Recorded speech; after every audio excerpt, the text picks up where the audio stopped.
G'day, hobbyists. Anthony and Liam here for the next episode of Down Under Sigmar. It's been 3 weeks. Holy shit, Liam.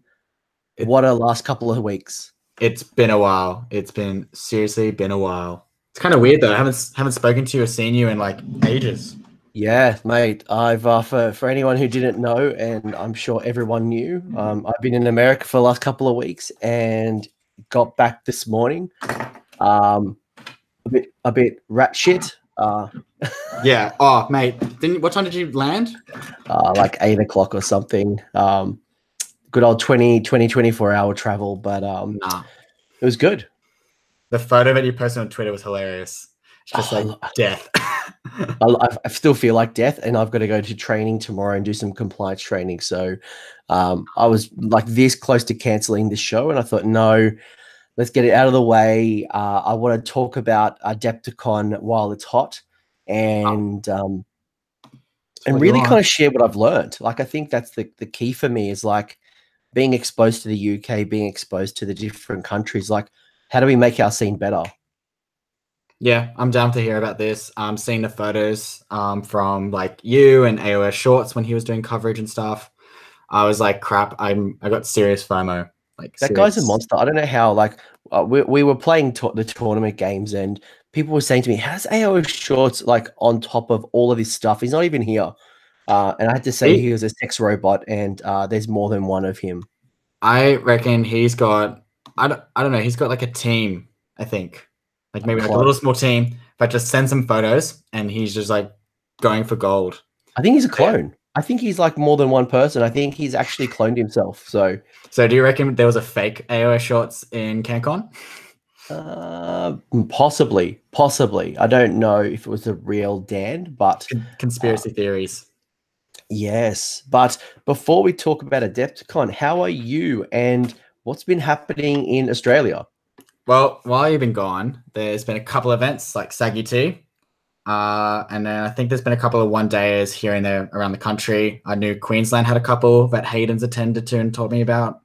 And then we've had a Games Cube. But mainly the big one is Saggy Tea, which was pretty much like a lot of the top players in Australia all hanging out in South Australia. And yeah, it was really interesting to see the army list because it was the first tournament with both the Skaven and Flesh Eater Courts books and play, and seeing like what people created in the space of 2 weeks of writing a list or a week writing a list. And of course, both the top three had both a Skaven and a Flesh Eater Court army. Yeah. And I think one response was on like, since there were so many different Skaven lists, everyone said, what was the difference between what made Dan's list so special? And he goes, I had a Doom Wheel. So apparently key to Skaven is Doom Wheel. Which is for anyone who used to play Skaven back in fantasy, the Doom Wheel was like a quintessential item. Like it was always in the list.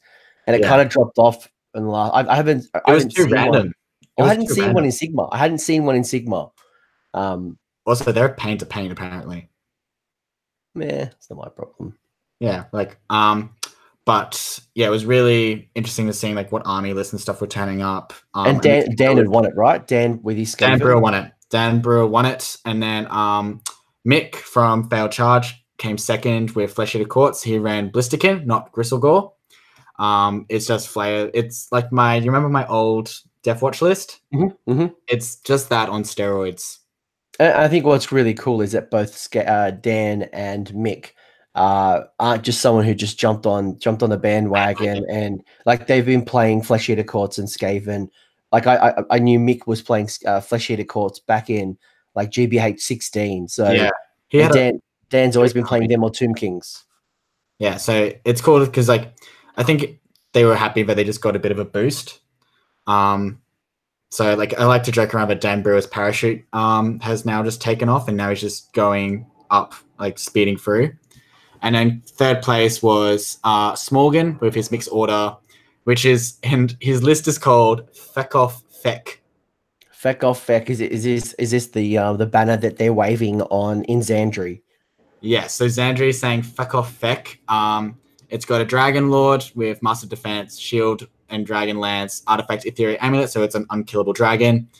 a Marathi who just takes 3 damage a turn, and Anointed one on Frostheart Phoenix, debuffing, 5 Dragon Blades, 5 Dragon Blades, 5 Dragon Blades, 10 Arcanaut Company, 10 Arcanaut Company, and 10 Field Guild Archers. I love it. It's this mixed city of Xandria. It's just collected the eels. It's collected Marathi. It's collected all the greatest warriors of the mortal realms. And he's just running the Dragon Host, which I'm guessing he just did that because he just needs an artifact. So, which has the hero that is unkillable. So, that was his fuck off feck, and he did quite well, clearly. Awesome. With that list. And I heard great things. I heard Mick Doom and Darkness and Matt the Wild Form Weiss had run an awesome event. So kudos to those guys for their first big 2-dayer. I think 50 players. There might be a few dropouts, but ultimately a good event from everything I heard. Was it a good event? Like, I reckon they did a killer job. I didn't hear anything at all like bad, and it ran really smoothly, which was really cool. Has there been any other events that I've missed, or any content creators that I need to catch up on? New content creators. I'm just trying to think. Who was there? I know Harold's put out a podcast off the back of Saggy T. I think it was a combined fails charge podcast. Yeah, with Mick, and also Dwellers went on YouTube. Yes, I did see that. So Dwellers went on YouTube, which was actually pretty funny. It's like a little vlog of like little updates and stuff. If you guys want to just kick back and just watch, you can like pretty much play it when you're doing hobby and stuff. Yeah, our man Randy, much love to the Randy man. He was the star of the host, wasn't he? He's the best. Killer job. Love the Randy man from Tassie. So good to see him up there. Yeah, so that's it for like new. I think that's it, really. I think there might have been. I'm just double checking. That's it from Dwellers and stuff, and especially after Saggy T. Like, I was gonna do one with Dan, but I've been so busy. Like I've been so far behind with my stuff, and at the moment, I'm doing a ridiculous project in 2 weeks. That's all right. You're here with me. So yeah, and then. So events coming up though, we got ADF this weekend, the Australian Defence Force Wargaming event, which will be really cool. I'm really excited. 35 players, and a list just came out on AOS Short. So if people want to have a look at what's happening there's some really interesting lists, like a 4 Lord of Change battalion list, which I thought I would never see ever, but it's there. I love it. I saw a Free Guild army, so I saw our man Brant's going to be there. So yeah. Brant's there, and then just trying to think, is it anything? James Mabry's got like 6 endless spells or something in his list, which is an endless spell bomb thing. He's very James Mabry like. So well, he just painted them all up. He's done some crazy hobby recently, so he's just smashed them up, got on top of it. And I think this is the month there's going to be all of the tournament talk. Like if I think about April, right, we've got the ADF. We've got the GW Heats 1 and Heats 2. But then we got Briscon, and then we also got Border Wars. And then we got to get ready to talk about Notorious GT. I think there's also, I think Good Games in Melbourne's running another 1-day this month. So I think this month is going to have. I think GOBBOCON in Adelaide is being run maybe next weekend. So this is a pretty active month for events. Pretty ridiculous. It's like going to be so hard to catch up on. I'm just going to imagine how AOS Shorts is going to cope. Oh, he's going to have to get that sex robot to multiply. But generally, yeah, at the moment, that's it for like up and coming like events that I know of in Sydney. In Australia. I'm just trying to think. But yeah, and you just announced the Moab team events. Yes, so that's just got announced. Got confirmed. Like I checked my emails, got confirmed last night. So I'm doing a team event, different to Gabe, who we had on before the show before. I'm making sure it's very different to his, so we don't clash or anything like that, because we just want to keep it different. We're doing it old Lord of War style, like we did 2.5 years ago with the Heralds and Mortally Wounded did it, where it's going to be teams of 4, each Grand Alliance. So Chaos, Death, Destruction, and Order. And I did like a poll on the Sydney page, like, hey, what's everyone's like current alliance that they're running? And it was so weird. No one's running Order. Like that was the lowest one. And the most popular was Destruction. It's not wanting to admit it. Yeah, so I thought I was like, this is weird. I thought it would be like the other way around, but with Gloomspite and stuff. But then we've also had some really good releases as well at the moment in the community. Like we've got a new corn book as well, where we now have to deal with endless prayers or endless judgment. Yeah, it's going to be awesome. I can't wait to do a book review. So Matt Campbell, you know you're going to be on there soon. Yeah, he's. I asked him like literally last week, like, "Hey, has anyone asked you to do a podcast yet?" And he goes, "Surprisingly, no." And I was like, "What?" I had told him when we chatted last, when he won CanCon, I'm like, when the book drops, you're coming out. So yeah, after FAQ, Matt, I'm coming for you. But as always, the events will be put down in the show notes, so you guys can find the links and all that stuff. But looks like this month's going to be an awesome month for events. Yeah, and then May, I'm just looking at for like, so we got April's going to be killer. I think we have an event on every week. Yeah. Amazing, amazing. I think this is a great time to be alive with Sigmar. We've got Slanish coming soon. You know, Forbidden Powers coming up soon. There's lots and lots of cool stuff, potentially a new GBH. But this month is jam-packed full of events. And if anybody goes to, is it Ballarat that's opening up a Games Workshop? Yeah. You can buy me a model. No, I don't know. That new Liberator one? I want that new female Liberator. It is sensational. I just want to know if there's someone in GW that's just like pumping out Stormcast, like they're just sculpting like one for like each like anniversary and stuff, just spamming it out. And Seth Cook's pulled up a really good point as well, was the announcement of the Loon Curse. So don't know what's happening there. Sylvaneth Moon Clan. I reckon it's actually, people are going to hate me for this. I actually have a funny feeling it's Wanderers. All right. Well, it's on record now. Because I know like people are saying like, oh, Sylvaneth's getting a new book and stuff and everything because they're freaking outdated. But I have a funny feeling because a lot of the recent rumor engines and stuff, someone put out a like example of like all the current models, all the designs and like engravings on horns and everything. And they've just gone like, and then some of the rumor engines have the same thing. So I was like, oh, this might be interesting to see if they do a Wanderers, because Wanderers aren't axed on the range. Like they're not gone. And it'll be interesting if they do a Wanderers and Gloomspite kind of thing where it's just like shooting. Like it's going to be a whole lot of shooting. So I think people either in the comments section or in the chat should let me know what they're thinking. My gut feel was that it is a box set coming up. I think 40K's shown the path that they're releasing these two army box sets quite frequently now. Yeah. And I think, you know, Sigmar might go into that particular model. And it wouldn't surprise me if a Gloomspite and a Sylvaneth and maybe a repackaged Sylvaneth maybe this Loon Curse, and also this potentially the 50 Shades of Grey type thing as well, which I think is an airbrush. I think it's a GW airbrush. I reckon it's either airbrush or new range of colored spray paints. I think it's an airbrush because they've obviously released the airbrush paints. They had that airbrush a while ago that was kind of weird. I wouldn't surprise if it's like a Badger, like a rebranded Badger airbrush. Yeah, I reckon they may have found a deal and just put a GW ticket on it. But we'll see. I'm like, not gonna lie, if they did an airbrush, I think a lot of people will be very happy. Just because smashing up painting and stuff with that. But I do really want, one day I really do hope they either make Rucker Flesh or Incubi Darkness back on a spray. Yes, that'd be good. I'd love Mornfang Brown as well to come back. Oh, just any of those kind of colors. Because at the moment, I'm sick of mech gray and white. To answer your question, how the GW airbrush paints, they're interesting when I used my airbrush and before I threw it at the wall. But yeah, so what else was there that got Forbidden Power was interesting, some of the new endless spells. And then Warcry was kind of displayed a little bit more. So by the way, we've kind of like led straight into Adepticon without even talking to Adepticon. So this is all the cool stuff that we found out.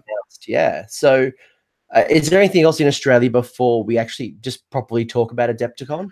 Well, at the moment, so we currently got in Australia, no, not really. Like Just trying to think if there's anything that's been announced for Australia. It's like we just got the heats this month, which is really going to be interesting to see how the community up there. Like I'm super keen to hear what Queensland says about the heats and see how they run, how a GW like run event, like 2-day run event will be said. And then I'm also interested to see when everyone's going to start, like Sydney's just going to start grabbing all their event tickets because we both got events coming up soon, which we just both announced. Yeah, so I've also announced Sydney GT, so they'll be coming up pretty soon. I've got a few things in the works, but it looks like it's gonna be a 2.5K event. So stay tuned. October. Yeah, I reckon soon we're just gonna start seeing at the moment for Australia, just start seeing Sydney now pick up their game because Brisbane smashing it and Adelaide smashed it and Melbourne smashed it. So it's our turn. Yes. I think that's it really. But that's it for Australia. Haven't missed anything. Exactly. All right. Sounds like we've had a pretty eventful couple of weeks since I've been gone. Work in progress threads have been going well. Do we want to get into the main topic? Because I am tired as all hell. Yeah, man. Let's talk about this really cool event. It's called ADF. I don't know about the thing. Apparently Adepticon happened, but I haven't heard anything about it. Like I haven't talked about it on the channel at all. So let's hear about this Adepticon. Yeah, so that's a nice segue. So basically, if you're new to the channel, you probably haven't heard me talk. I went to America. Yeah, I've been screaming about this because Adepticon is really one of the big 7 events. You've got in no particular order. You've got CanCon, you've got Blood and Glory, South Coast GT, Bobo, LVO, Adepticon, Nova. They're the big, really Age of Sigmar events across the world. Did you do South Coast? Yeah, that's it. Okay, okay. I think it bled into Saggy T in my head. No, so South Coast, Blood and Glory, and Bobo are probably the 3 big UK events, and London GT kinda, but like they're like the big. No, Age of Sigmar was all right at London GT, so I won't slag them at all. But they're the big international events. They're the ones that are in that 150 to 200 player range. So I had the fortunate pleasure of going to Adepticon. And I'll be honest, Liam, it was nothing that I expected. I thought I didn't know if it was going to be a CanCon, if it was going to be like just a big tournament, or it was to me it was a celebration of Warhammer and wargaming. Yeah, and it was more than just a tournament. It blew me away. It was a proper convention. It was a convention. I think we haven't got the conventions down pat yet. CanCon does a really good job, but when I compare CanCon to Adepticon, it's just chalk and cheese. It was so very different. Like I remember at CanCon this year, the stalls were cool. Like there was some cool terrain ones. Do you remember all the terrain ones where we were running around and everyone's like, "This is a bargain" and stuff, and everyone gets excited about Combat Company and stuff being there. But you don't really see much about like new games. Like you don't really go into looking at the new games that are coming out and stuff. But I'm pretty sure Adepticon and those kind of conventions in America and the UK, they do show off a lot of the new games coming out, like those Kickstarter games, right? Like all the ones. Absolutely. So I think 2 years ago, they had done the release and the launch of the Game of Thrones Song of Fire and Ice board game. That was a Kickstarter. I met Mal, the terrain tutor, who's currently in the process of doing a terrain Kickstarter book with all these great content. There's so many game launches and product launches and reveals and demos, and it's more than just GW, but it's massive. It's so big. It's like they took over the convention center. It is massive. That's pretty much what you want. And I was there for 6 days. So I was there. The event goes for about 5 days, but I was there before it started and the day after. So I traveled home. So it was pretty crazy. What is it? So you were there, and then you've done. Let's say, so it was. How long was the convention again? 5 days. It was a convention started on the Wednesday. Yeah. And that was when kind of everyone starts coming in, and GW did their studio reveal. Yep. And what kind of experience was like that? Like, what was it like being in that room?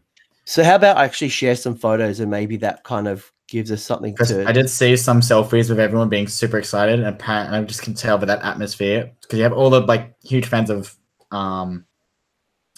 Yeah. Okay. So it's the Citadel, which we can talk about. So you can see the screen now. Yeah, I can see the screen now. Yeah, so while I was in America, I got to go to the Warhammer Citadel, which is based out in Dallas, Texas, Grapevine specifically, which is about 10 to 15 minutes drive from the airport. So on the way back, when I was heading out of Dallas to go to New Orleans, I duck into the Warhammer Citadel, and I didn't know what to expect when I went to the Citadel. I thought it was going to be like just a big GW store, but it's so much more. It's got event space. You can see there's got cool gaming tables. They've got Forge World stuff. The hobby tables look sick. Hobby tables are fun. I meant to put up a table there of how they play games. So they've got like cup holders and dice holders. There's so much artwork you can see in the bottom corner. This Skaven, this is in the male bathroom. Yeah, the cool artwork on the drinks menu is cool. Just a really cool hobby area, and yeah, it's just awesome. I did like it. I remember when you posted on the Sydney page, and I don't know if you can get it up, but like it was cool to see they've made like their own chessboard with GW pieces. I thought that was really cool. So that was a chessboard that had basically 40K and Sigmar models representing the different chess pieces. So, which I thought was cool. And I think my favorite piece in there was these big the original boxes of different games and different models, even like the first edition skeletons that were out there. Like there was just a lot of like hobby lore, as well as old models, as well as new models. So definitely check it out. I really hope that the Australian Champions store, that one at is it Mount Gravatt, becomes this. I would love to see. I reckon it could turn into that quite easily. Yeah, but I won't harp on this too much. Definitely, the Warhammer Citadel was really awesome. If you are in Dallas, it's a small drive or Uber from the airport. Highly recommend checking out. Super cool. That's sick. But now, you're right. Yep. So got in on Wednesday, and who's that strange dude on the bottom right? He looks so weird. I don't know. He said that my beard was too thick and it needed some multiple thin coats. Yeah, wouldn't surprise me, but like he does not look familiar at all. Everyone else does. Everyone looks so familiar. I don't know that guy on the bottom right. Don't know who that guy is. So Games Workshop started the event with the reveals. And this is my second Games Workshop studio reveal. So Blood and Glory, they had one, and this is my second. So it's really cool. So the guy in the top left, if you don't know who that is, that's Pete Foley. He is the head of books and box games. So he's the guy that holds a lot of the lore, a lot of the stuff that happens in Games Workshop goes through Pete Foley. So it was him and Eddie from the community team who were doing the studio previews. Yep, sick. There was about, in the bottom left-hand corner, you can see there's a whole group of people there. So you might recognize, I'm next to Jimbo there, the guy who's like screaming in the blue and white, the red and white shirt. Yep. Jimbo, great guy from the Mitzi and Jimbo show. You've got Chuck Moore behind. You've got all these guys, but basically there was 400 people sitting in that studio reveal, watching the announcements of all Games Workshop products, and that was free, so you could just turn up, which was excellent. That's cool. And if anyone wants to know, so if anyone follows the community site and follows Mengel, painting by Mengel, step-by-step guides, which are freaking awesome. Mengel is the guy in the black leather jacket to the right of the guy in the red and white top. That is correct. And I've actually got a sticker. Tyler Mengel gave me a sticker that I've got now on my army case for Mengel's painting. So it's freaking cool. He's absolute champ, and his painting is just like, when he paints Ninehorn, he makes it sound so easy. And I was like, no, nah. He's cool. Really cool dude. And then you're right. To the right is Duncan. So Duncan was there to run painting workshops, which I'm going to get to a little bit later. But there was so many different personalities from not only Games Workshop, but within the community, mini wargaming. And I'll share a bit more when we get to these pictures. But I think this is where one of the big differences for us is that we don't get the pleasure of having the American and the UK companies come to CanCon. Yeah. And just seeing people from like the Long War, seeing Kenny Boucher and seeing all these guys that you either see on blogs or YouTube videos or Twitch streams, everyone really has come together, and that's why I was saying it's more than just a tournament. It's literally a celebration of hobby, and there's so much hobby going on. Yeah, sick. There's 24-hour gaming tables, so you can play a pickup game whenever you want. There's bits trading. It's like if you've got lots of bits, you can go up there and actually trade. There's like a dedicated trade area. There are I might even, like, maybe when I finish the slides, I can actually show you. I got a premium kind of badge, which allows me a gift bag of like whatever they chuck in. I got so much free stuff and good free stuff. So that's that Song of Fire and Ice box I mentioned. Yeah. I got a box that's worth like $250. Just casually. I got the Zench Underworld's Warband with the cards and the dice and the card tray as well, the model. So all this cool stuff. But anyway, studio free preview. I won't go on too much more about that. There was literally a blog and a live stream from Games Workshop. That was pretty cool. Cool experience. Cool bunch of dudes already. I can see there. Very cool. And kind of speaking of the cool dudes, this is just some of the many. And I think this is where, for me, this celebration really came about. And outside of the events, it was more than just the 5 match play games. There were people hanging out before and after and in between, inviting you to different things. People kind of just kick back at the bar up until like 1 or 2 in the morning. Yeah. And here's a few examples of people, you know, from in the top left-hand corner, you've got Sigmar and Sons. You've got Mr. Mephisto from Twitch down below. You've got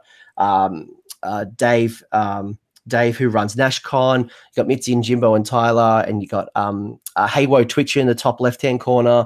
One of the boys from Rage of Sigmar at the bottom. Like, there's just so many people, and you constantly running into people.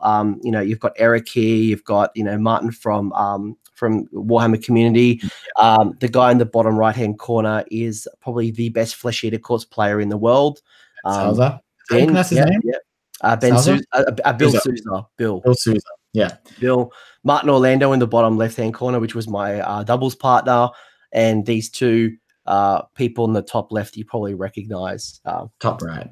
Top right, yeah. You can see I'm already losing it. Top right corner is those guys called Honest Wargamer. It's a weird blog, but it's all right. Kidding. And you've also got Chuck Moore in the top center. So we had a battle of the pop stars on the Thursday. We had a pickup game, a 2,000-point game, and basically battled off between Britney Spears versus Taylor Swift to see who was a better pop star. Again, you can see so many people just hanging out, from like Relian to, again, the Rage of Sigmar guys.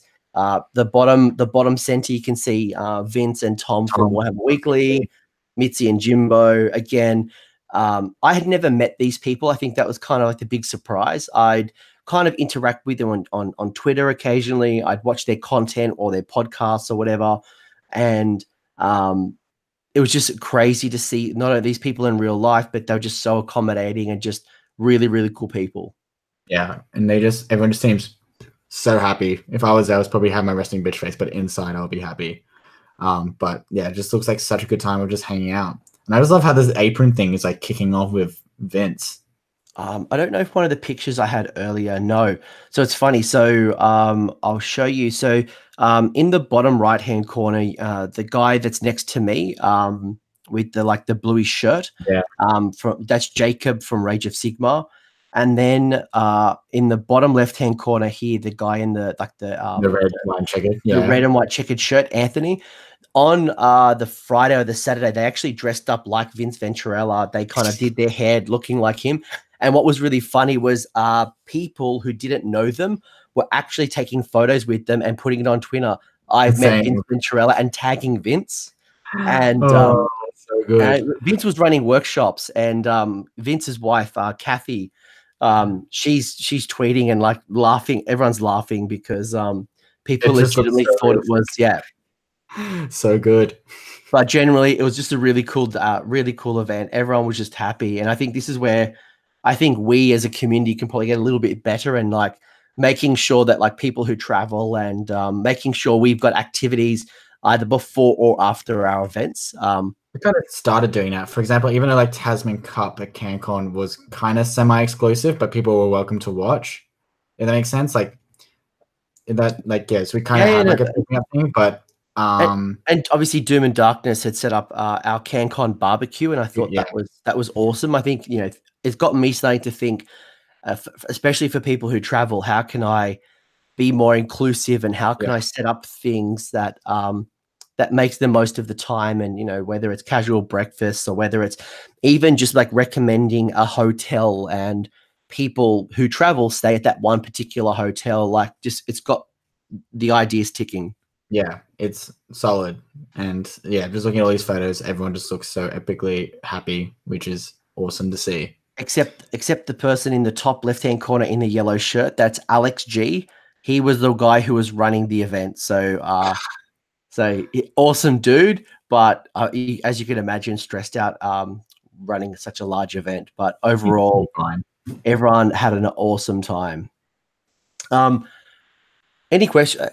Anything you want to say before I move into? At the moment, because at the moment I was following quite a lot of the shenanigans that was happening and stuff, and I was just like had serious FOMO. So if anyone wants to go on Twitter and have some serious FOMO about Adepticon, just go on Adepticon and look up like Warhammer Weekly, Honest Wargamer, Strength Hammer, and stuff, and just start following those kind of people, and you'll start seeing, and like scrolling back, you'll just realize that Adepticon is just a whole bunch of fun.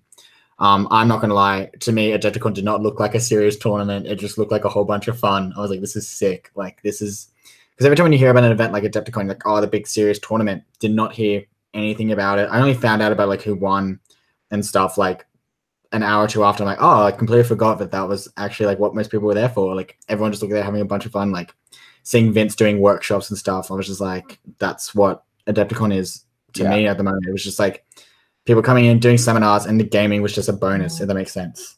100%. And that was kind of like, obviously, I could have gone in with a really competitive list, but I wanted to run Gloomspite. I wanted to have fun. And my one goal was to just have awesome games with every opponent, not have a bad game. And I was able to do so. So I chose not to play in the 1K Vanguard tournament, which happened on the Thursday. Yeah. But instead, I played a pickup game with Chuck Moore, and he ran 180 Witch Elves, and I played my Gloomspite. That was the battle of Tay versus Brittany. Luckily, Brittany won. Hooray. But I also got to do 2 workshops here. So I got to do a class with Vince, and he did a class on non-metallic metal, which was freaking awesome. Does he make it look easy? He does make it look easy, but we obviously got to practice as well. Yeah, and it was really did you sample things, or did you have to bring your own sample? No. So he brought some samples, and he gave us all the paints, and we just had to bring a paintbrush. But even then, he's like, "Look, let's just use my crappy paintbrushes."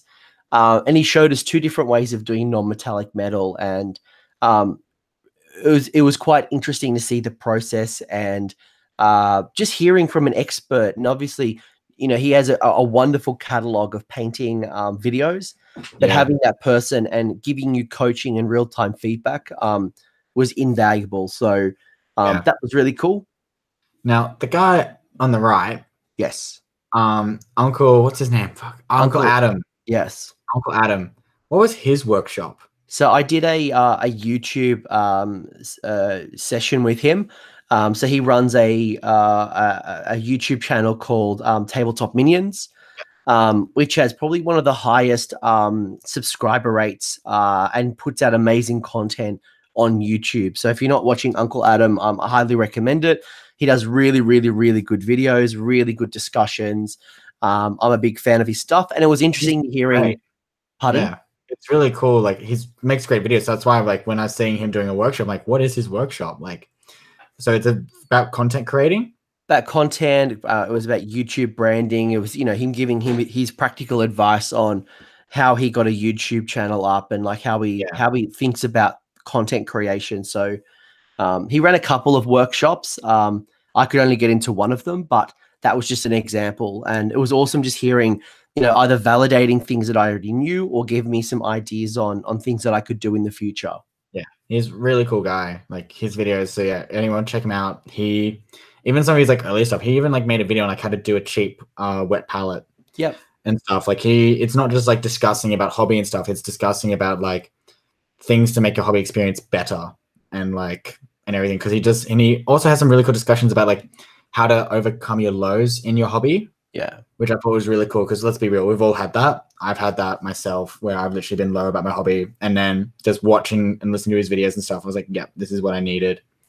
And yeah, really cool stuff. So check him out as well, and Vince as well. But yeah, it's really cool to see them doing workshops and giving back to the community. So so I hopefully Vince is going to come to CanCon, and if he does, we'll get some painting workshops up and running. So if you're interested, stay tuned. But that is definitely a goal. And I know Vince and Tom are interested in coming down, but obviously I'll let them decide. But they were awesome. Yeah, they seem like cool guys. Tom brings hard lists. Tom does bring hard lists, and he did very, very, very well. He was in contention to win the GT up until the very end. Yeah, surprised me. But before that, I had the doubles event. Now, can I just say quickly before we start, guys, go on AOS Shorts website and look up some of these doubles photos, like their display boards. They are incredible. Am I right?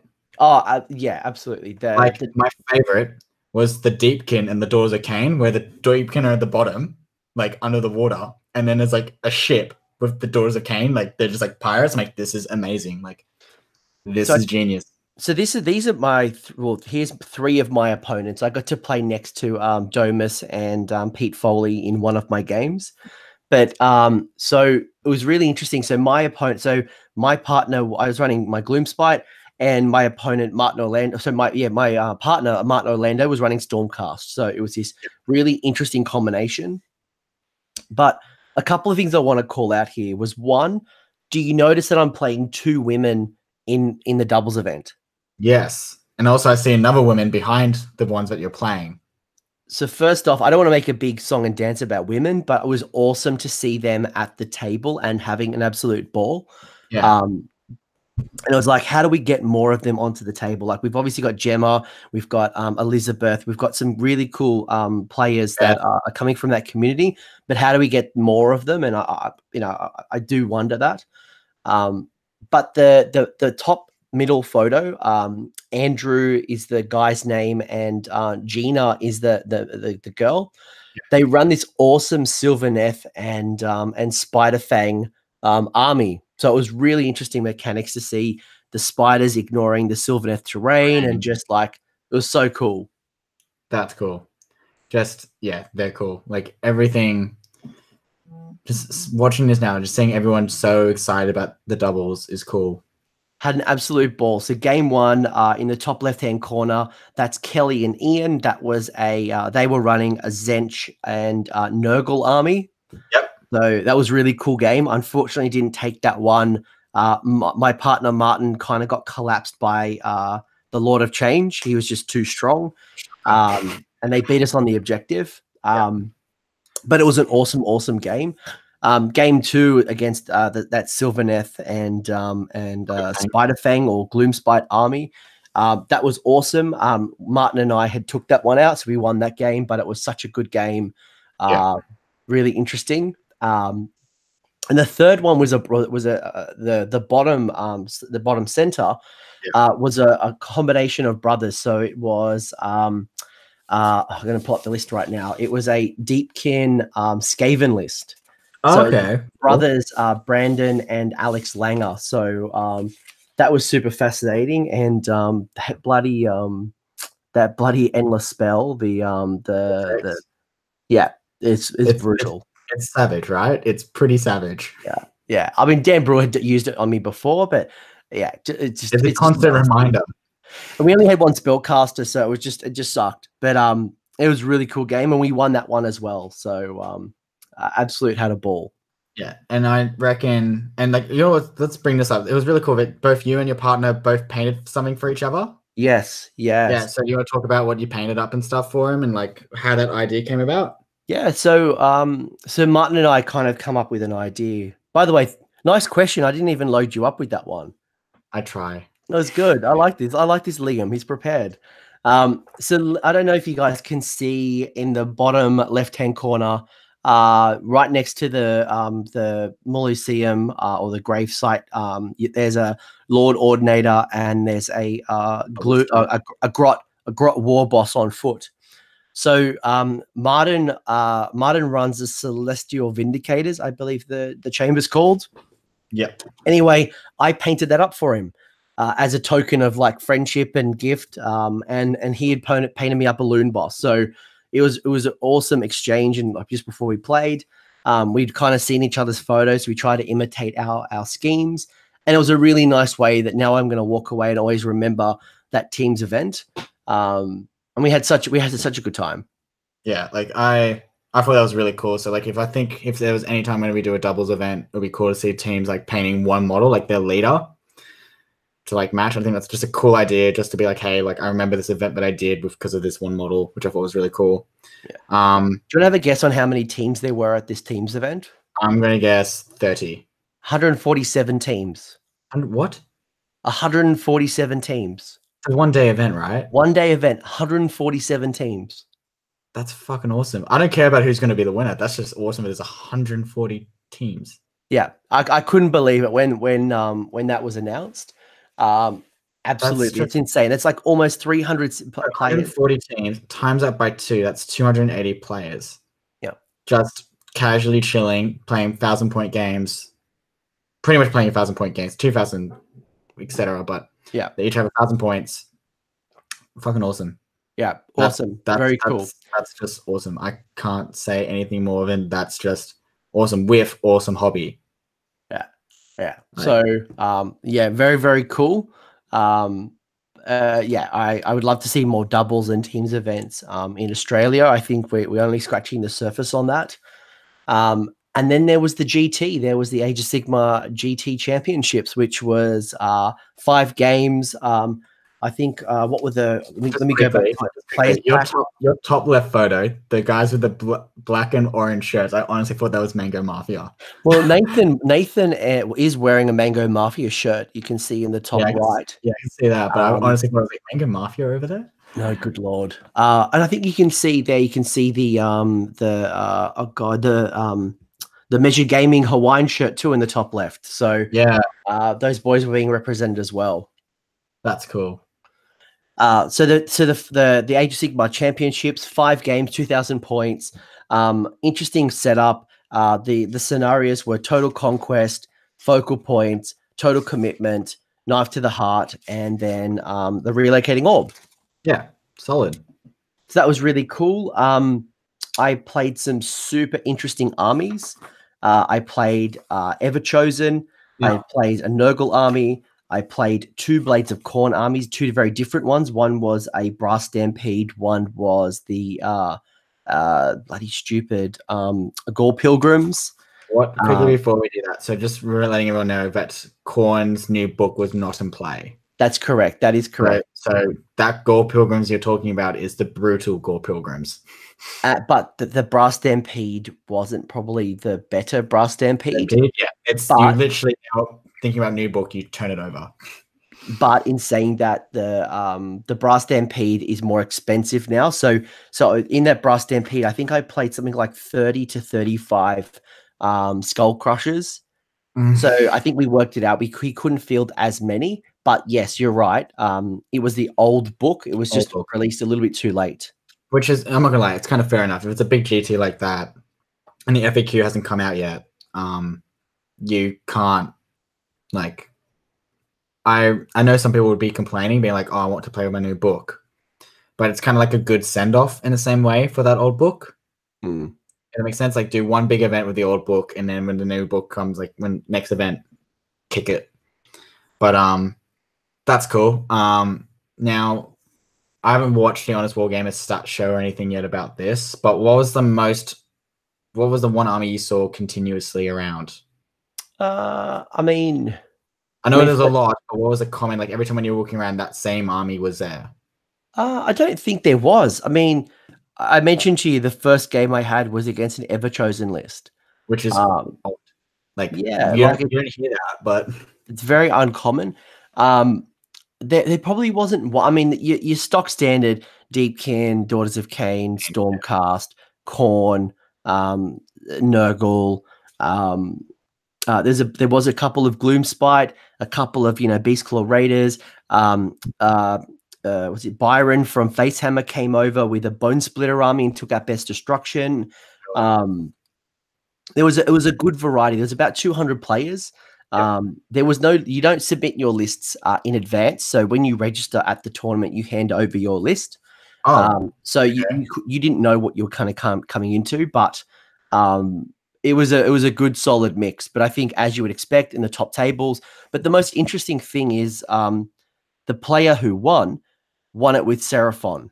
I need to hear about this in Rob's show, but I had a look at his list. It's a lot of skanks. It's a semi-summoning list, I think it was. It was semi-summoning. And there were a couple of those. I saw I think it was a death army that had about 210 zombies. I'd seen a Flesh Eater Courts army at the top tables that had 150 ghouls. Yeah. There was an interesting destruction list that was at the top tables for a while that had a unit of, I think it was 9 trolls or Troggoths. And that won 4-1. Yeah. Like it was carving. I remember watching this one block of trolls just was a wrecking ball.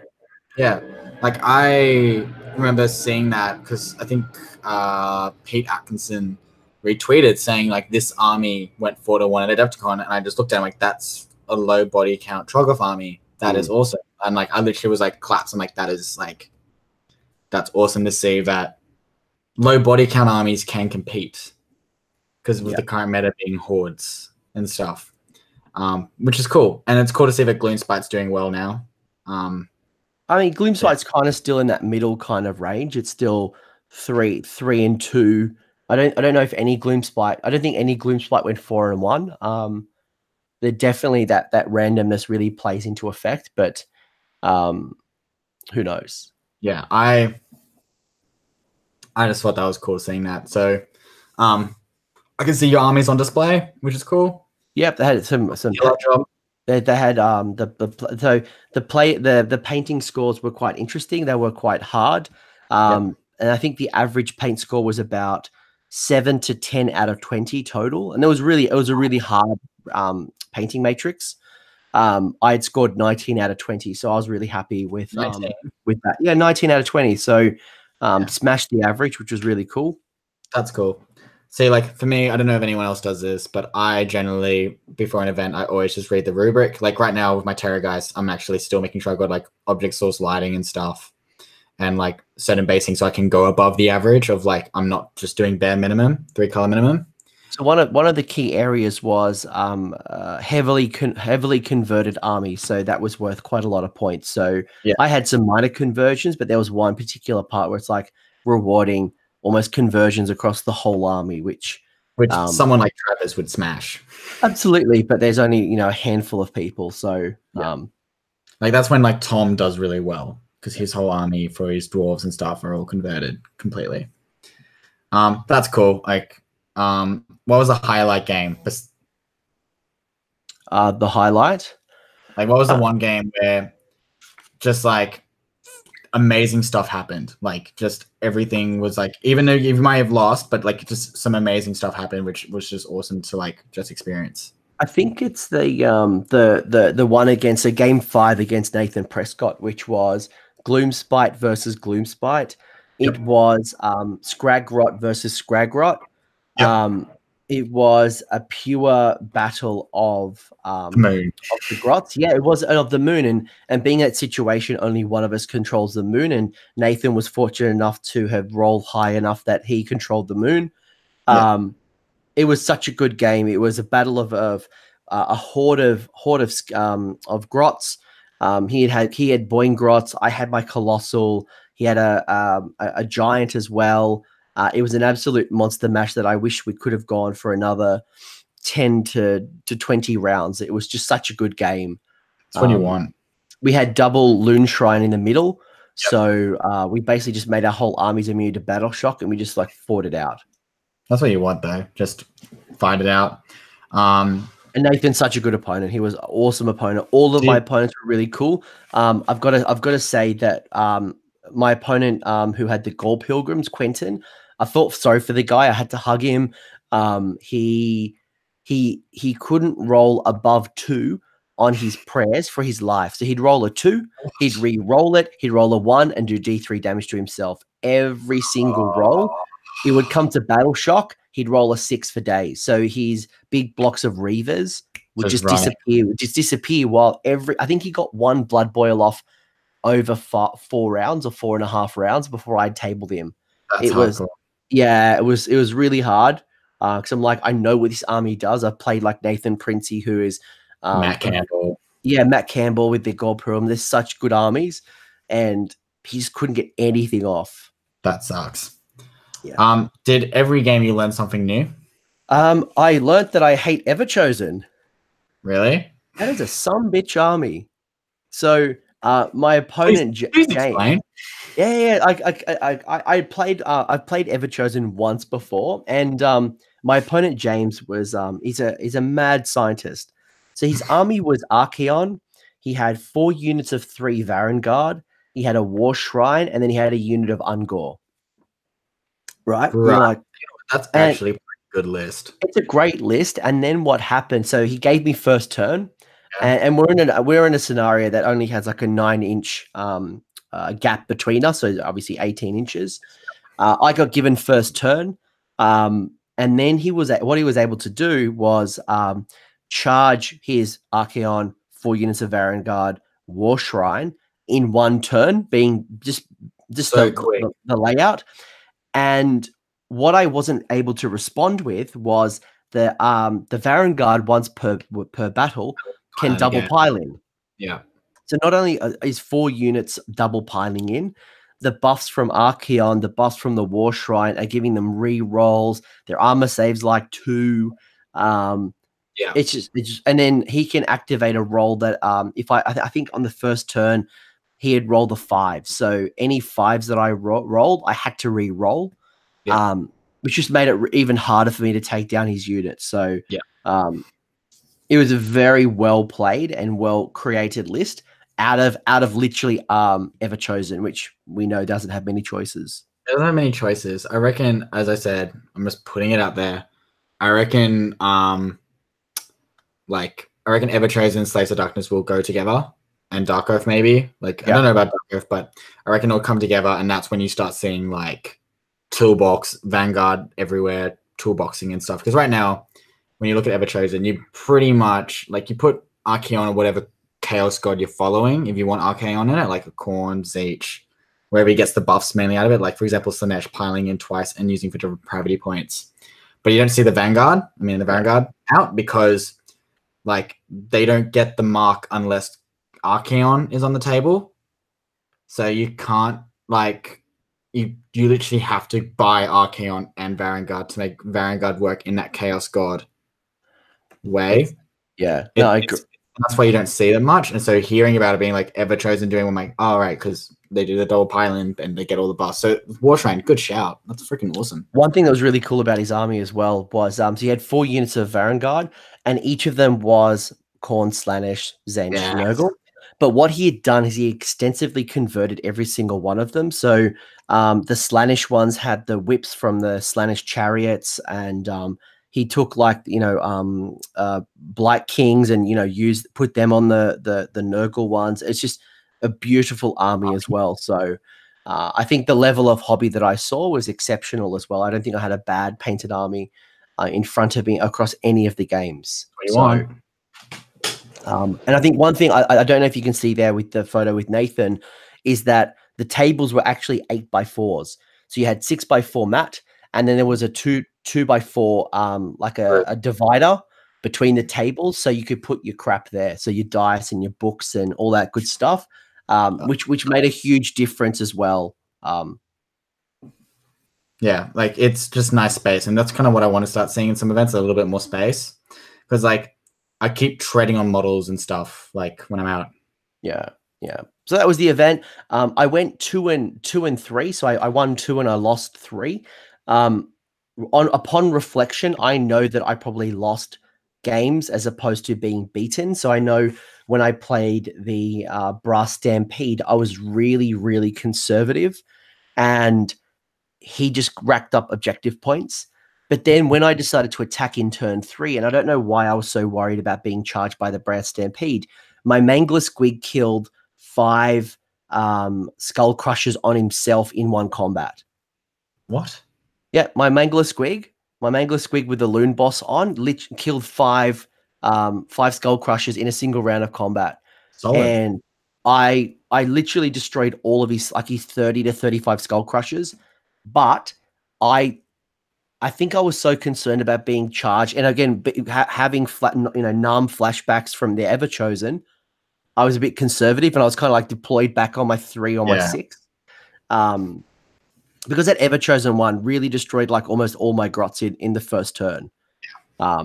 So it was really good, a few good lessons, but like I said, more importantly, I had 9 brilliant games across all of the events.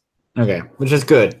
Now, seeing these casual hangouts, I'm not going to lie, that live stream that Rob did with you guys all hanging out was hilarious to watch. Was there much time in between games and stuff just to casually hang out and catch up with people, or was the tournament very like, let's keep going? No, there was plenty of good time. I mean, the event ran quite late, so I think on the Saturday we finished up about 9 o'clock. Yeah. Now that was, I mean, obviously we've got to go get dinner and things like that, but it also then meant that we did have plenty of time. There was like a 30-minute break between rounds, or lunch was a solid hour. Yeah. So you could set up for like best painting, and you could go see some of the vendors. So it did drag out a bit, but it also did give you plenty of opportunity to meet up with people. But also, when someone's game had finished, they hung around and people talked to each other, and people buying me beers and giving me things. So it was really, really cool. That's cool. And you can kind of see here that, again, I didn't know anyone before this event. I didn't know anyone personally. I never met them personally, but you can see I got brought to breakfasts and dinners, and people just coming to my table, giving me drinks. The Rage of Sigmar guys had, spirits, and they were pouring me spirits. And there was this running joke that actually, funnily enough, Jacob, on that weird night of streaming, Jacob goes, "Hey man, you're my favorite dweller." I'm like, "Not on the dwellers." And he goes, "Oh, but I love your podcast." I'm like, "I don't have a podcast." He's like, "You're my favorite dweller." I'm like, all right. And that was the joke between the Rage of Sigmar. It's like, "Man, you're our favorite dweller. You're better than Smorgan." I'm like, "Oh, do I say that?" Oh, Smorgan. But that's cool though. Like, what is it? It's just, everyone just seems like they're just having a great time, and it's just cool seeing familiar faces and seeing them all like interact with each other, because like usually we just talk on Twitter. Yeah. So seeing them all in one place, I was like, fuck, who needs Twitter when you can literally just go to Adepticon? And I think what's really cool is you can see in the top 2 photos, the big groups. You've got Games Workshop employees there as well. So you've got Martin Moran, you've got Eddie from the community team, you've got Pete Foley. There's so many Games Workshop people as well who are interacting and hanging out with us. So they were making it very much, it was very collaborative, as opposed to just literally being an event, or we only operate in business hours and then we kind of hang out by themselves. Yeah. No, it was completely integrated. Everything that we were doing, GW was there. It was just awesome. Yeah, it's cool to see that the GW guys aren't like in their own little group. They're happy to branch out, which I thought was really cool. And also the fact that you got to chat to them and stuff, especially after previews, because usually like when they're there, it's like work related and stuff. But then also seeing Pete Foley get involved in the doubles event, which is cool. Yeah, and even like I think Pete was actually running the Underworlds event, but even Martin Moran and Eddie, who had just been live streaming the Twitch channel for 12 hours or however long that is, they would hang out with us right afterwards. And I can imagine, like, I knew after doing the Masters stream when I was live commentating with Travis, how exhausted I was, but these guys were just continuing and just like getting involved, and like even when we're in the lobby having some casual drinks, they would come by and talk as opposed to just like scurrying away, hiding, or going to their hotel room. So I couldn't speak highly enough of how GW's really integrating themselves into the community. And I hope we start to see that in Australia soon. And I think from the discussions that I had, it's definitely on the cards. They want to get more and more, and they realize they've kind of dropped the ball with us, and they want to start making it right.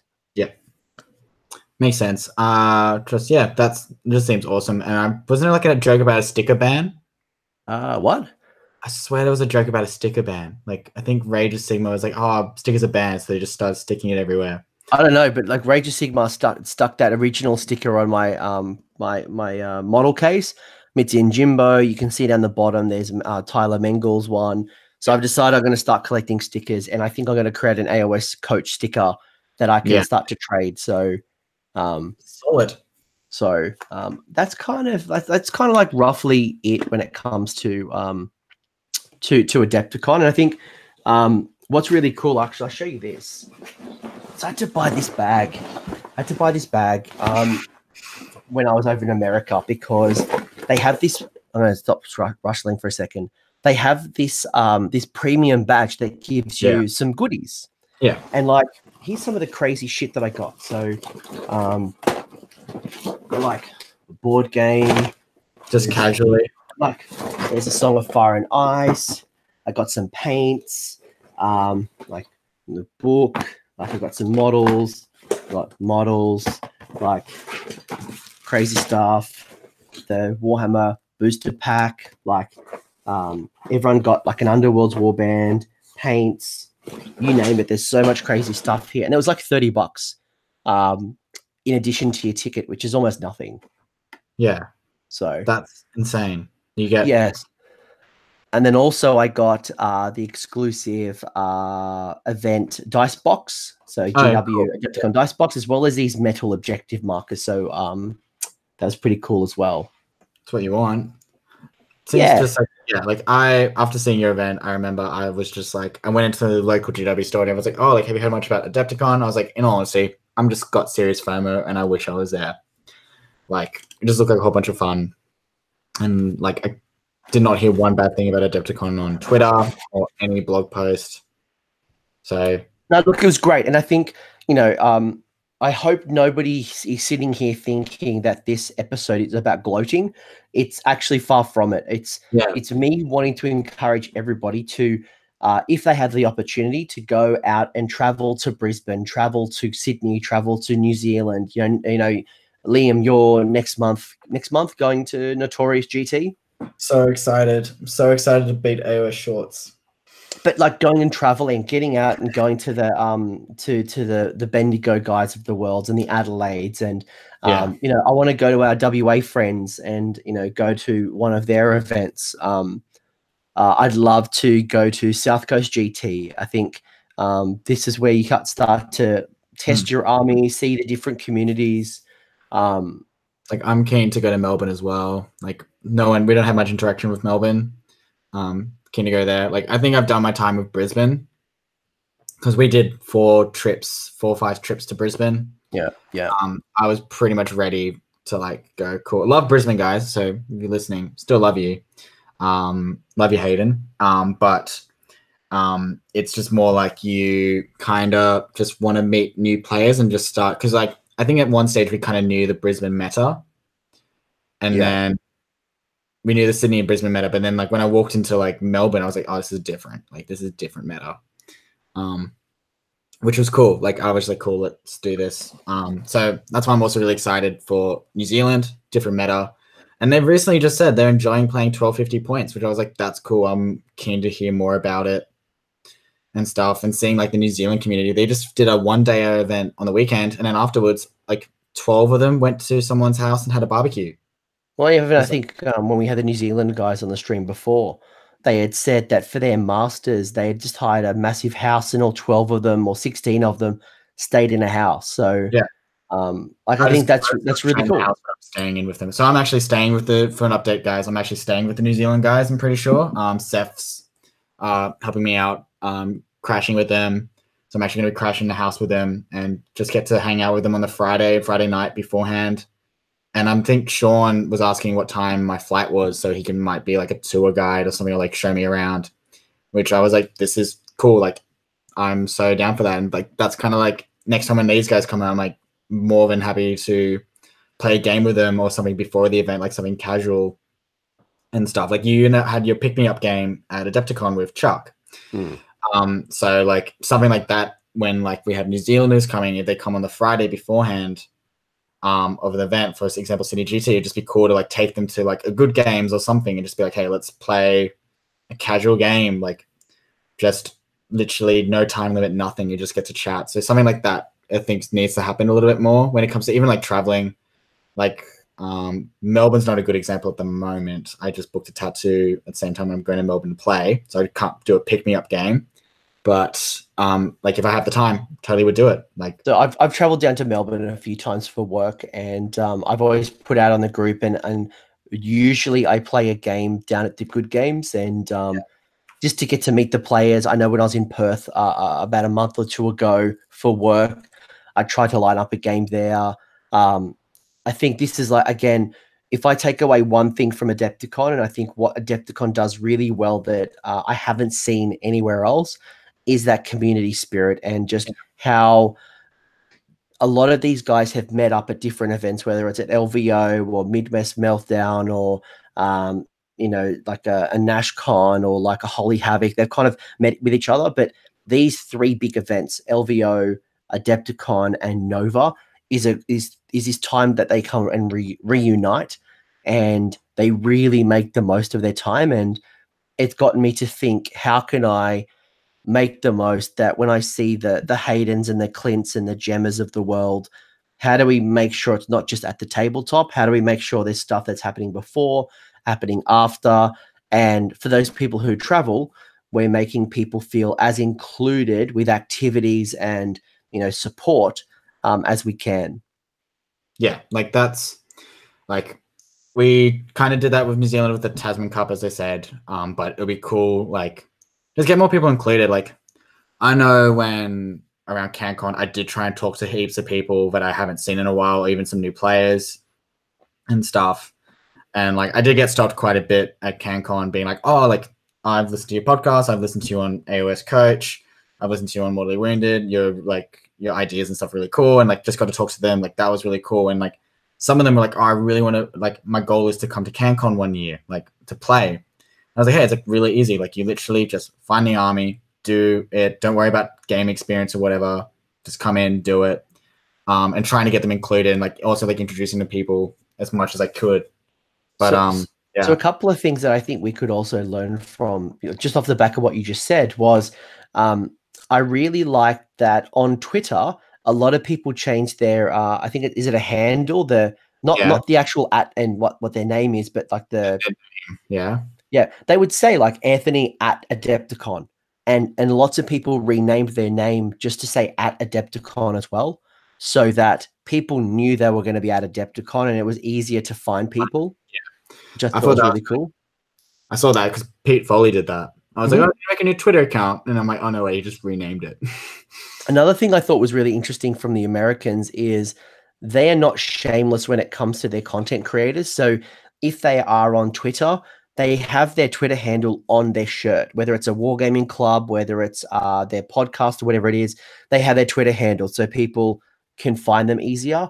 Yeah. And there were so many people that were wearing Garage Hammer, Sigmar and Son, Warhammer Weekly, Strength Hammer. If they were on a podcast or a blog or whatever, they had a shirt or they had a hat that signified that. And again, it made it easier for them to stand out and build the awareness of all the great stuff that was happening. So which is, I really like that. Which is what you want. Like you want people, like when you're a content creator, you want people to be like, not saying like fans of you, but like be able to feel like, oh, since he's so open to talk in public, I'm sure I can easily go up to him and have a conversation with him. Like that was the thing when I walked around with a Herald's top actually once when I got given one.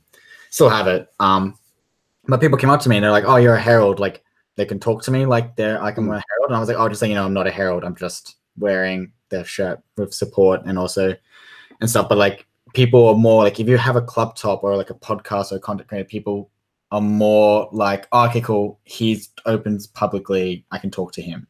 Yeah. I had a lot of people who go, "Oh, I know you," or I get a lot of people who did say they love my content and they'd seen me, which was surprising being an American event. Yeah. but a lot of people like would look at me and go like, "You've got a familiar face. I don't know where I've seen you from."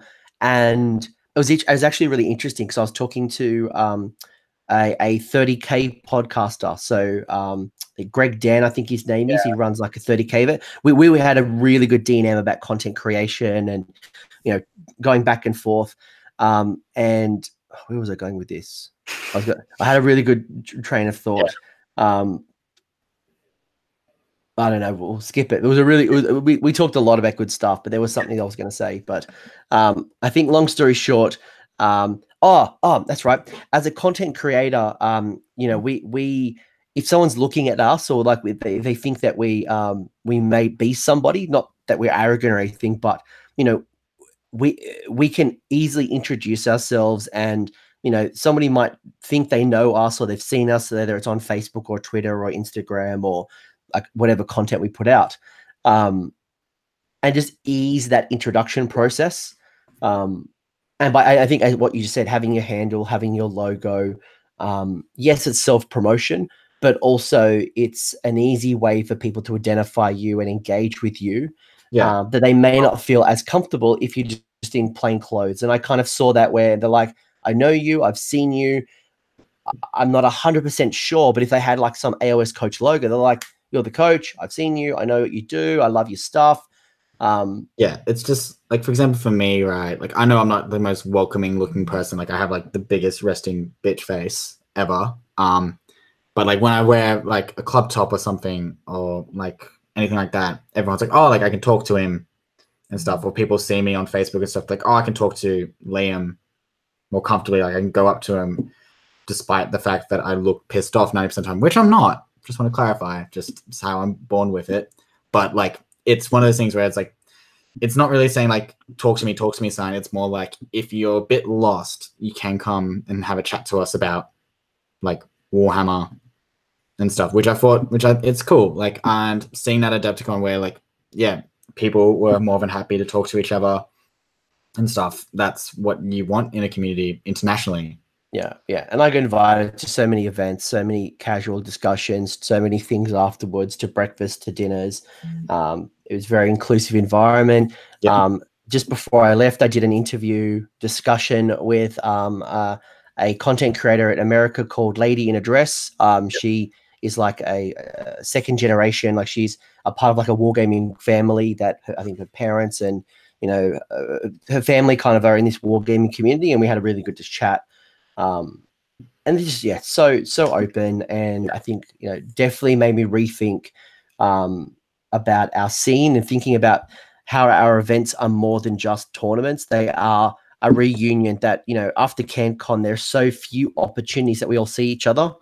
And when I do catch up with the Smorgans and the Randys and the Doom and Darkness and the Collins and the Haydens of the world, like making sure that we really do take advantage of the times that we are together.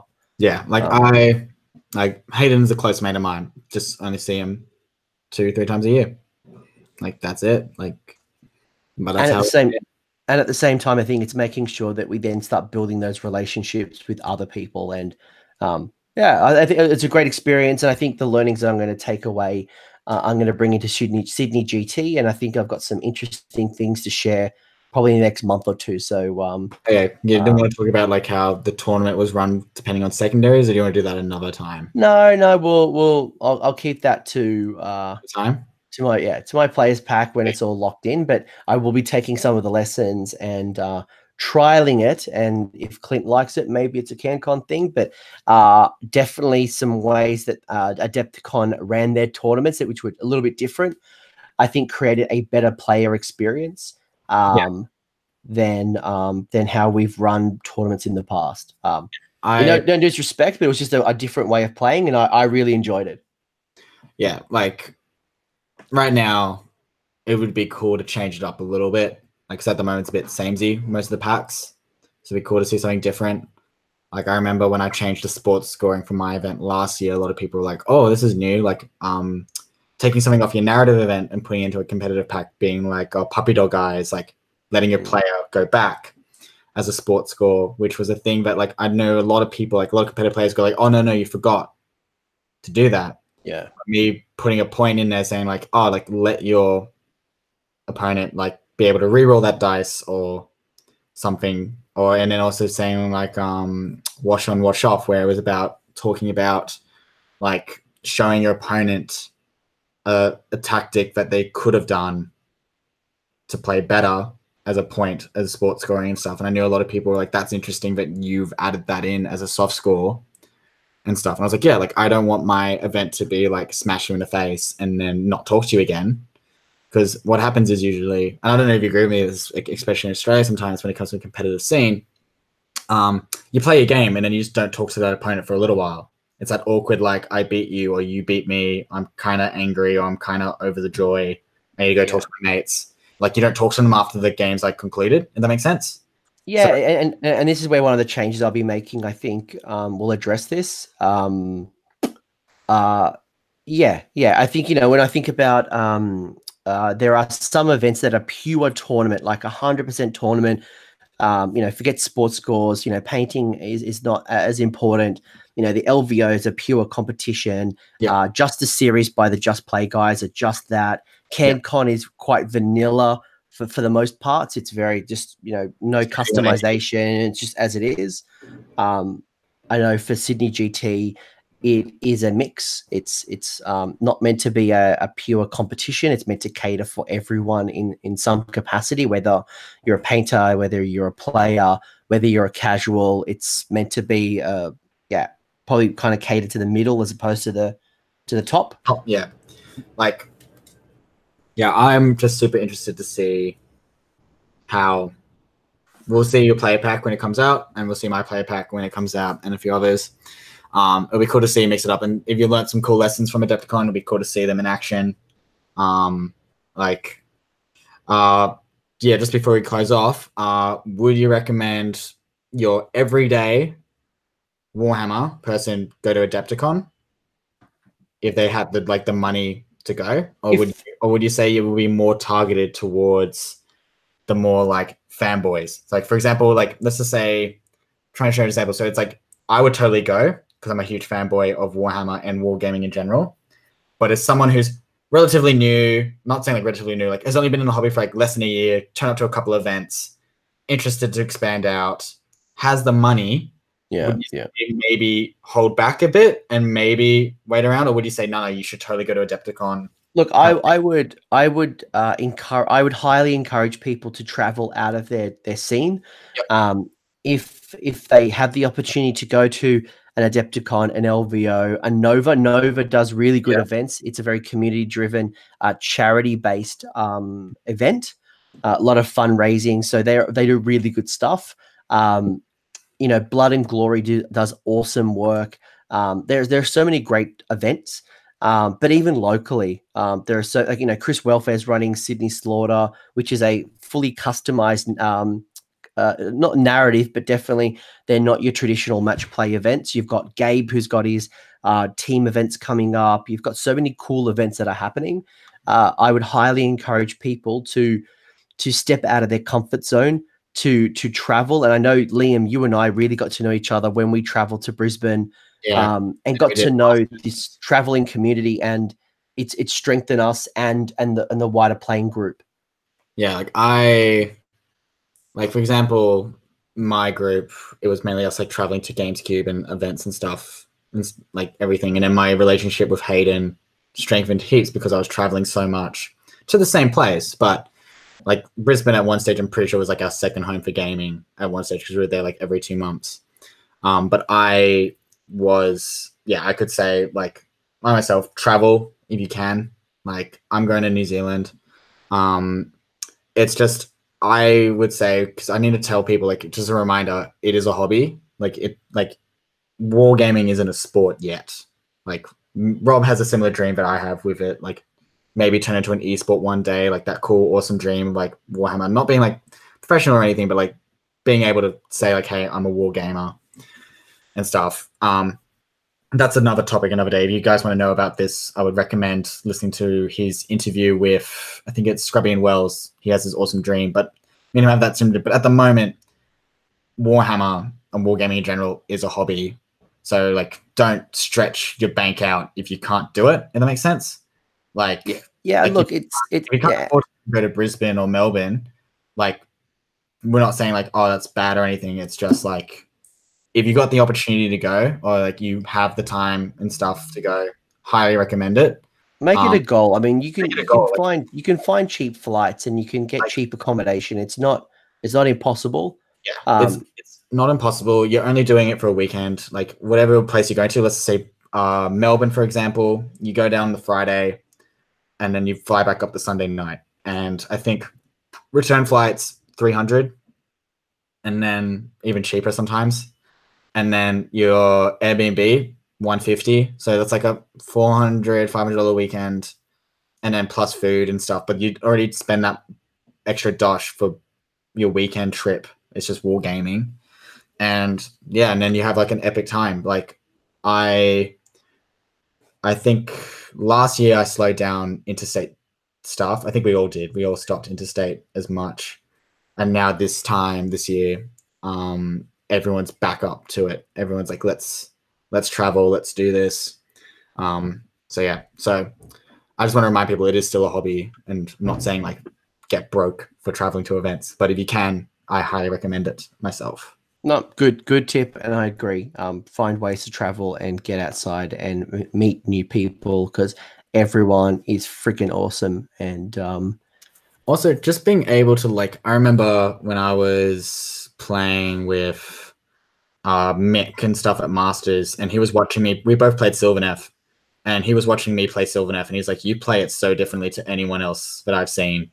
And same thing, like in Canberra, like, since there's so many people differently, and they all have the same army, but you all play it so differently, and everything. And he was just like, "This is a learning experience." Like, I remember when he saw me like daisy chain dryads to grab like 3 ejectors and stuff, and he was like, "I thought you can't do that." I'm like, "Nah, we'll say I can do this." And he was just like, "Oh my gosh, I've been like holding my army back this whole time." So for him to see that, and like for me to see other players play their army so differently, it's an awesome learning experience.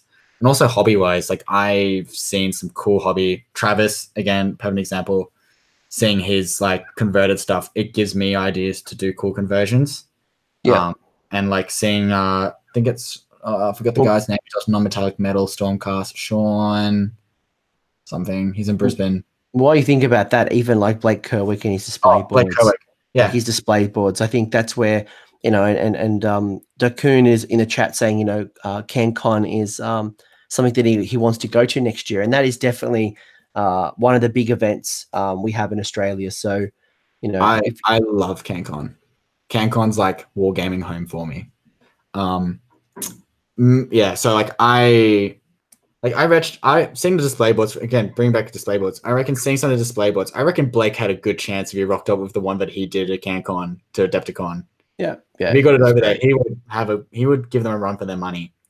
But seeing hobby stuff like that, like, that's for me, the conventions and stuff, and like CanCon and tournaments. It's me seeing hobby and painting, and then just learning and gaming experience. Like, that's it. And also just the Saturday night drinks, dinner, turn up Sunday hungover and apologize to your opponent of first like 4th round saying, "I'm really sorry, but I'm hungover." Well, it kind of goes back to, and this kind of might wrap up the show, is that, you know, I started off by saying Adepticon for me was a celebration of the hobby. It was a celebration of Warhammer. It was the community hanging out, having fun, chatting to each other, you know, lots of jokes, lots of laughs, lots of fun. You know, I didn't see much, if any, kind of negativity happening at the event. So this game is driven by the community. I think that's why it's grown. People are enjoying it. They see that it's very positive, very fun, and Adepticon is just one of those wheels. It was an absolute pleasure to be there. I thank everyone who was so accommodating and friendly and introduced themselves or came up to me and said they love my stuff. Or, you know, I've had some people come up to me and saying that, you know, some of my videos were the first videos they saw that got them into Sigmar, and that was a cool experience. That was awesome. Like our Sylvaneth video, the amount of people who stopped me at CanCon being like, just saying, you know, I'm paying a Sylvaneth army. You and Chris and Anthony have, like, one, saved them heaps of money on buying stuff that they just didn't need, and two, they just Like one guy came up to me and goes, I never thought Dryads were amazing till then you and Chris like gave us the breakdown of how good they are. Now I own 100 and like they said like we're up to you owning 120 Dryads. I was like, oh okay, like it's cool. Like getting that kind of vibe when you're out in those conventions and people celebrating you as a hobbyist and them being like, I'm really excited thanks to you. It's cool. Like the community is awesome. And I think equally we got to make sure that we also celebrate everyone who's not a content creator and, you know, acknowledges really, really great armies and, you know, interesting lists. You know, I played next to a guy who played Darkling Coven, a full Darkling Coven army, and, you know, let him know how fucking awesome his army is because he is. Sean Radcliffe rocking out with Slaves of Darkness. Everyone was like giving him high fives for rocking out with an army that no one thinks is competitive. Yeah. And he was like, this is awesome. And then I remember this so well. He went up to Rob after this first day or something, or like second day. And Rob goes, what did you play? And he goes, oh, Slaves of Darkness. And he's like, what? What? Are you a madman? And he's like, nah. And he goes, just really asking, he asks Rob, goes, hey Rob, what's the stats like say on average that Slaves of Darkness should win a game? He goes, 0 to 1, like 0 to 1 games. He goes, cool, I won 3. And then Rob just like high five, jumped around, celebrated with him, being like, that is awesome. You've literally beat the stats. Like you have smashed the stats, you're done. And it was like, honestly, just those two guys celebrating and everyone else was just like laughing and having a great time. Just because one guy literally just was like rocked up an army, but everyone goes not competitive.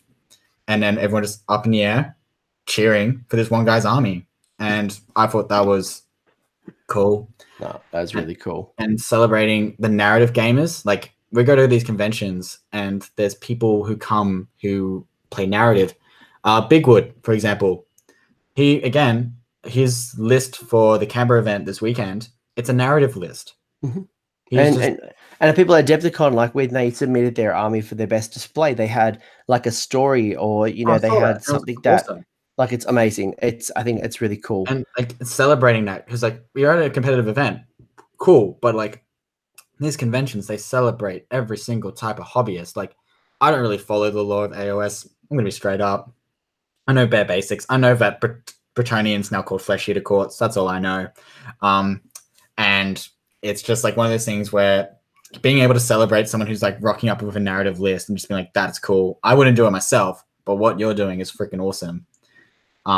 Like I just, yeah, that's it comes down to, and I think that was the if I close off the show now, it really is. It was a reminder that Warhammer is more than just match play. Warhammer is more than 2,000 points. Yep. Warhammer is more than just win and loss. Yep. And Warhammer is. But it's how do we bring that into our events so that match play performance is as equal as the hobby, as the people who aren't playing the meta, and people just have fun whatever and however they're playing their army. Yeah. And as a tournament organizer, how can I create that environment? As an opponent, what can I do to make someone inclusive and you know, we don't have those awkward barriers that you were talking about earlier. So yeah, like for my team event that I'm running, I've got a barrier that I have to come over with where it's teaming up with people who haven't, like, a merc teams. Yeah, I have to organize mercenary teams. And like today, I literally thought to myself, I'm like, hey, I should do an award for mercenary teams called the Fellowship, similar to what they did with the Lord of the War, where it's the best merc. So it's like a little separate competition in the tournament for the mercs. Because you know how Lord of the Rings, they just routed up this group of people and just went off on a quest. Literally do the same thing with these guys. Just put them in a team and say, go for gold. Whoever top merc team gets the Fellowship. I might just go to DFM and just get like rings or something made. Just to like, because he makes medals now or whatever. Just being like, hey, can you do like a Fellowship kind of thing? So like, they might not win. They may have only won. Like all the merc teams may have like not done well. But one team could just stand out, maybe won 2 rounds or 3. They get an award because they've rattled up a team, but they don't know each other, don't know what their skills like. And just trying to break down that barrier for people who go like, oh, I don't know, like, I might not win, blah, blah, blah. But being able to be like, hey, look, like, there's something there for you if you want to. So I'm not breaking, like, I just don't want the barrier to be like, oh, it's only people who have mates in the community already. Just being like, hey, boom. So like trying to break down that barrier. Awesome. we're going to close out the show because I am tired. I think we've driven our point home. I hope I hear from the comment section what you're doing to drive community and making people included. I hope you enjoyed this. I hope you found something valuable from Adepticon. I certainly enjoyed myself, and yeah, I was super keen to hear about it. It was good catching up. Keen to see what you've learned for your player pack and what you're going to say in the coming weeks. I look forward to hearing more about Notorious GT as well as all the other cool stuff happening. You are going to get live stream videos. So that's pretty much. I think we got a show before Notorious GT for sure. Though we'll make sure we talk about it. We'll hear about it for New Zealand guys. And next time when I'm on, I'll talk about the ADF Wargaming event, and then we also got Border War. I think we're doing a show before we go to Borders War. Yes, we'll talk about Border War. Hopefully, I can get my Grot track up and running. Yes, I say that correctly. Grot track. Grot track? It's like truck. It's like Grot track. I'll get used to it in the end. All right, cool. I'm going to bed. I'm going loopy. Okay, take it easy, man. Rest See you up. guys. Have a good night.